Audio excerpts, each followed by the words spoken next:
I was taken aback by the first words directed at me from the woman who was supposed to become my sister-in-law. My brother, with an even more malicious grin, turned to me. "Sis, just go home already. Please don't forget to leave your gift, though." The two of them laughed together, and I felt something close to hatred towards my brother. But then, he said something that made me lose even that emotion. "Well, it doesn't really matter if we have your gift or not. All our relatives love me, and they are probably giving us a lot of money. Mom likes me more than you two, so she might even give me all of her property." "Hey, that makes it sound like you're just using them for money," I retorted. "Well, it can't be helped. They're a good source of income," he replied nonchalantly. I never thought my brother could be such a terrible person. Despite it being our first reunion in a long time, he hadn't changed a bit since the old days. If anything, his terrible personality had only worsened, and I couldn't stand it anymore. I reached my limit and left the waiting room while the two of them laughed together. "My name is Emma. I'm 32 years old. I work for a foreign cosmetics company. After graduating from college, I worked for another company but was lucky enough to be headhunted by my current company. The people I work with are ambitious, and I work tirelessly every day while receiving constant motivation. As a result, I now hold the position of department head. Ever since I started working at this company, they have recognized my worth. Every day has been enjoyable. Of course, there are times when I struggle with work, but the sense of accomplishment after overcoming those challenges is something I can't experience anywhere else. I've never been one to spend my days thinking about how much fun I'm having. Especially before going to college, my days were very stifling. I have a younger brother, Nate, who is 5 years younger than me. Ever since Nate was born, my mom has been completely devoted to him. She loves him so much that I became less important to her. As a young child, I couldn't find anything to fill the loneliness of not being cared for by my mom. The more my dad and relatives tried to pay attention to me, the more I missed my mom. On the other hand, Nate was the first boy born in our family in a long time. He was also the type to easily get spoiled by anyone. So before long, our relatives stopped caring about me and only doted on my brother. To make matters worse, I have a strong sense of justice and hate wrongdoing. Not many people find a child who points out problems so cutely. Because of this, I became more and more distant from my relatives. The worst part was Nate's personality. Having been pampered by my mom and relatives, Nate grinned to someone who couldn't be satisfied unless he was the center of attention and knew exactly how to behave to get it. You could say he was skillful and good at getting by in life, but you could also say he was manipulative. I found it increasingly difficult to get along with my brother, Nate. He often found himself in fights, and my mom was always quick to defend him. As the favoritism towards Nate grew stronger, I began to lose my sense of purpose. It wasn't just my mom. Even our relatives started favoring Nate, and I felt increasingly out of place during family gatherings. Seeing my discomfort, Nate would casually suggest, "Why don't you go to the other room, sis?" His smile belied a look that brooked no objections. At that time, Nate was only in the first grade of elementary school. If something bothered him, he wouldn't hesitate to lie, often painting me as the villain. I had long surrendered my role as the older sister when he uttered those words, leaving me with no choice but to retreat. Yet, what stung more than being treated like an outsider by my brother was the indifference of my mother and relatives. When my absence was noticed and my father inquired about my whereabouts, they merely shook their heads. My mother's response, "I don't know," felt like a dismissive brush-off. Nate, seizing the moment, would divert attention with one of his tales. It was as if I had ceased to exist, and the pain of being erased from their conversations was excruciating. Nothing changed even in my absence. It was only my father's sister, Aunt Ava, who seemed to notice my absence. "Here you are. Don't you want to go back to the others?" she gently inquired as I sat, quietly grieving and frustrated. Without me even realizing, my aunt sat beside me, offering solace. As I buried my face in her lap, tears streaming down my cheeks, she began to speak softly. "I kind of understand how you feel, Emma," she murmured. "Maybe it's because I'm an older sister too. Ever since my brother was born, he was the one who got all the attention. You know how our relatives are, mostly women, so they really spoil the boys. I always thought it was unfair, even for you and Aunt Ava." I was taken aback to learn that my aunt, who always seemed so cheerful and in control at family gatherings, had also experienced feelings of jealousy towards her brother. Her admission caught me off guard, Yet her gentle smile in response to my question softened the weight of her words. Yes, when I was a kid, I was so jealous of my brother all the time, Aunt Ava confessed. But he wasn't very talkative, so he wasn't always the center of attention like me. I think you must be feeling much worse than I did, she added, her hand gently stroking my head. It had been so long since I had received such comforting gestures, and I felt a mix of emotions, happiness and embarrassment for letting her see how vulnerable I felt. Our family has strong ties, you know, Aunt Ava continued. Nate is kind of cunning, or maybe he's just good at winning people's hearts. He has that kind of personality, right? Everyone gets easily fooled by him. Really, Aunt Ava? You think that about Nate too? I asked, surprised once again, realizing that no one else in the family seemed to see my brother in that light. Aunt Ava winked at me, surprised. So don't forget, I'm watching you, Emma. If you want, I can talk to everyone about it. No, it's okay. Just knowing that you're watching me is enough to make me happy, I replied softly. All right, I understand. But if there's anything you want me to hear, I'll listen. You can always rely on me, she assured me. From that moment on, I looked forward to seeing my aunt at family gatherings. Even now, though I've moved away, I still keep in touch with her regularly. The only other contact I have is the occasional email from my father with updates, as I rarely go home. I didn't expect to receive such unexpected news from my father. Nate was getting married. At a time when I was already feeling a bit anxious about the rush of marriages among my friends and even my coworkers, this news hit me hard. Though I wasn't unhappy with my current life, I couldn't help but feel a sense of disappointment. Then, to add insult to injury, Nate contacted me. Jesus, long time no see. His message read, I'm getting married, and my fiancée is already pregnant. Don't worry about not being married and showing our parents or grandchild. I've got that covered. But in return, give us at least $10,000 as a gift. It includes the costs of giving birth. Kids are expensive, you know. My already low excitement to celebrate Nate's wedding dropped to zero because of his sense of entitlement. I even considered not attending the wedding, but eventually I convinced myself that this was a once-in-a-lifetime family event and decided to accept Nate's request.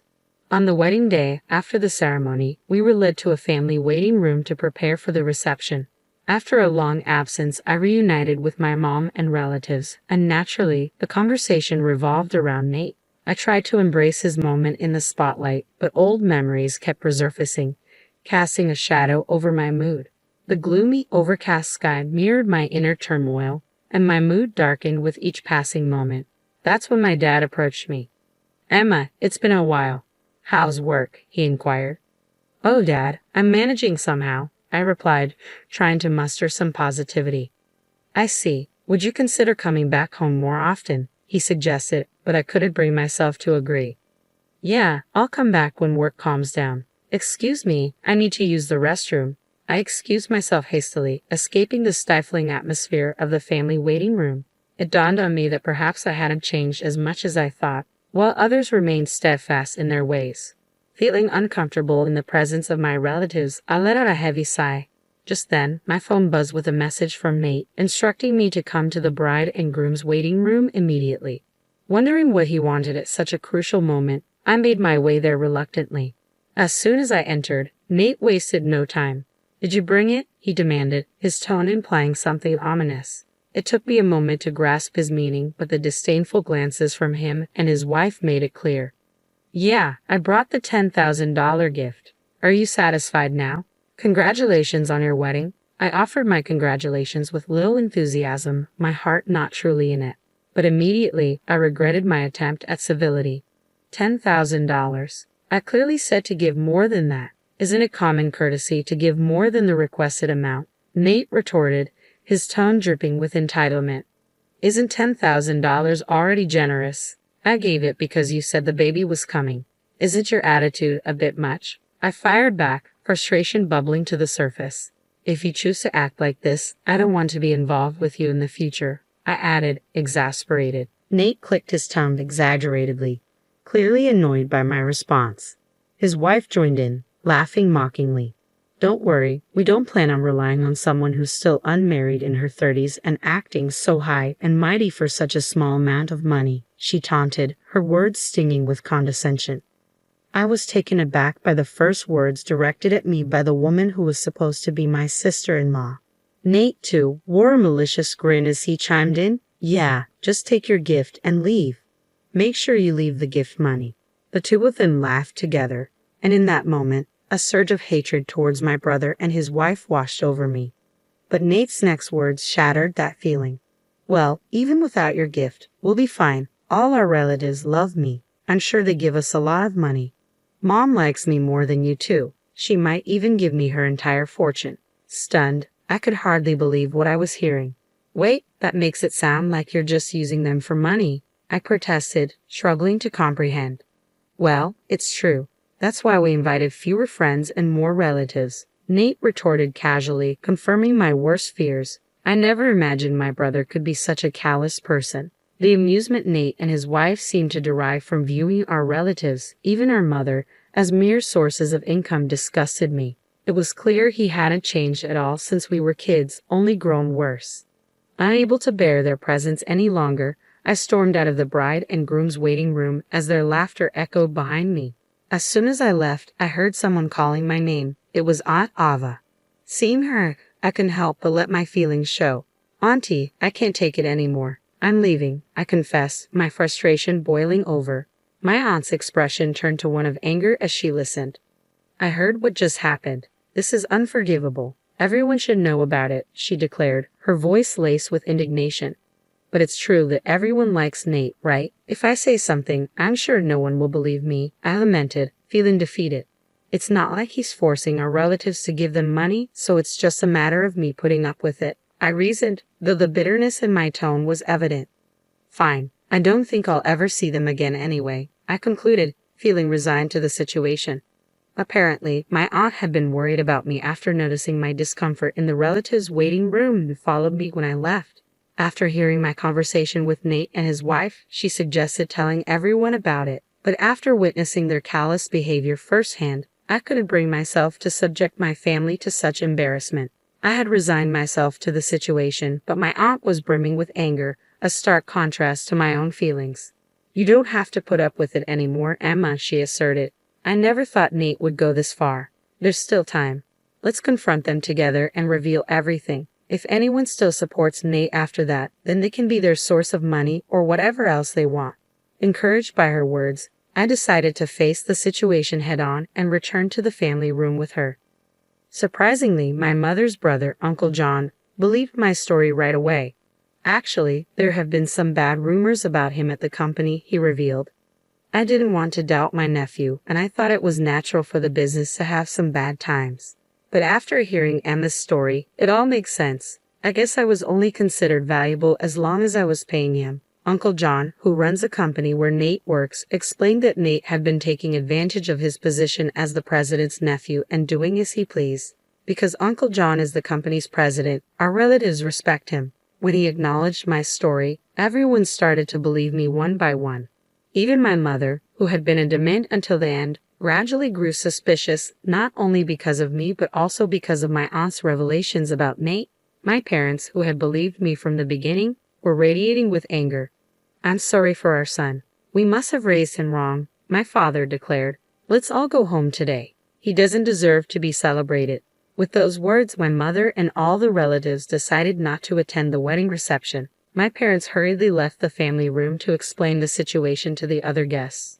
As we waited at the shuttle bus stop, the guests who were supposed to attend the wedding started to arrive. At the end of the crowd, I could see my parents. My father gave me a strong nod when he saw me. I was sure all the guests had decided not to attend.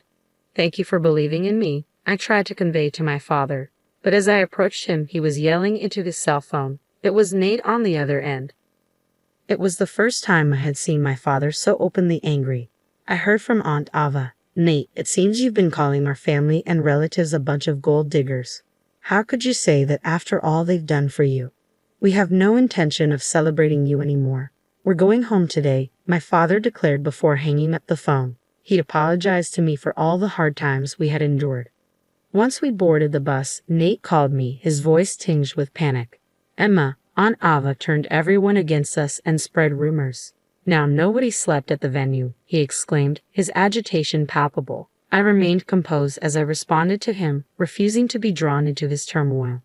Your Aunt Ava heard you guys making fun of the family, and she joined in the conversation, so everyone believed us. I explained calmly. Nate's voice, once confident, now sounded on the verge of tears as he realized the severity of the situation. What are you going to do about it? He pleaded. I don't know. We're already on the bus. Don't say that, I replied, feeling no inclination to forgive him. Are all of them on the bus too?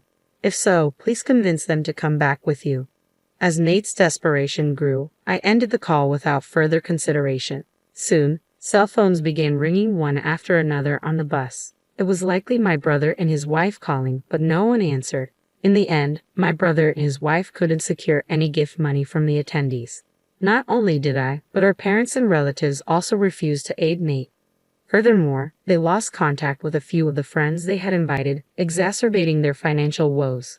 Our uncle fired Nate from his job, unable to defend his poor performance and bad reputation. His wife, having quit her job for marriage, found herself pregnant and unwilling to work. They spiraled into debt, constant fights, and eventually decided to divorce before the baby was born. Despite my brother's repeated attempts to seek help, both her father and mother turned him away. Meanwhile, I found myself visiting my parents' house more often since Nate's wedding, attending family gatherings without discomfort. This newfound ease allowed me to embrace a broader perspective, becoming more flexible in handling work situations. Colleagues, subordinates, and bosses alike praised the positive change.